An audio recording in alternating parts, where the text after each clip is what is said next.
नमस्कार, मैं doctor Gautam Banga, reconstructive urologist and andrologist, Delhi NCR में पिछले 13 साल से कार्य कर रहा हूँ। हमारा जो सेंटर यूपीएस जो एससीए हॉस्पिटल में है वो एक रिकन्स्ट्रक्टिव यूरोलॉजी का टर्शियरी केयर सेंटर है। आज हम डिस्कस करेंगे पेनाइल इम्प्लांट सर्जरी के बारे में। हम लोग इंडिकेशन के बारे में पहले भी डिस्कस कर चुके हैं। आज हम स्पेसिफिकली सर्जरी से रिलेटेड जो पेशेंट की क्वेरीज होती हैं उनको हम हैंडल करने की कोशिश करेंगे।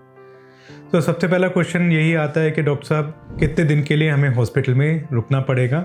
नॉर्मली जो भी इम्प्लांट होते हैं उसके पेशेंट हमारे साथ करीब 2 दिन तक हॉस्पिटल में रहते हैं।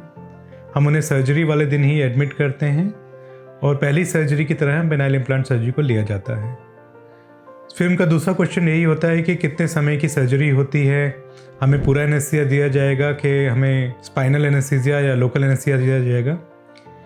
अगर पेशेंट मेडिकली पूरी तरह से फिट है तो हम लोग स्पाइनल एनेस्थीसिया, जिसमें एक बैक में एक छोटा सा इंजेक्शन लगा के शरीर के आधे हिस्से को सुन्न कर दिया जाता है, उसके ज़रिए ये सर्जरी आराम से कर सकते हैं।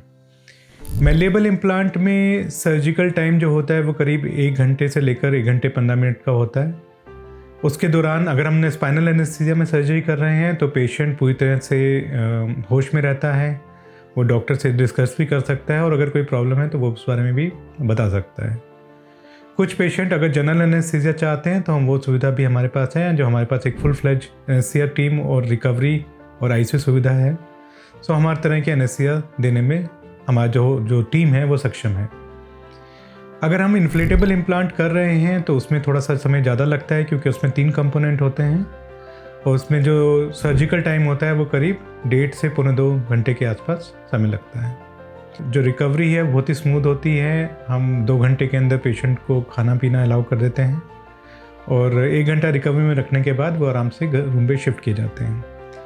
36 आवर्स से 48 आवर्स में हम जो भी हमने ड्रेसिंग लगाई होती है हम उसको रिमूव कर देते हैं और जो यूरिन कैथेटर लगा होता है वो भी हटा दिया जाता है और पेशेंट आराम से चल के अपने घर जा सकता है।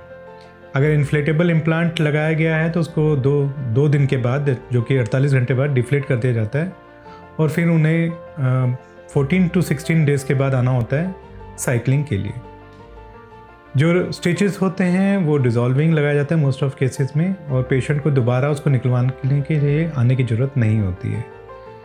इन सब का ये है कि ये सर्जरी बहुत ही कॉमन, रूटीन, सिंपल सर्जरी है और अगर एक्सपर्ट हैंड से की जाए तो 1 घंटे में पूरी सर्जरी कंप्लीट की जा सकती है और पेशेंट रिकवरी बहुत ही फास्ट है।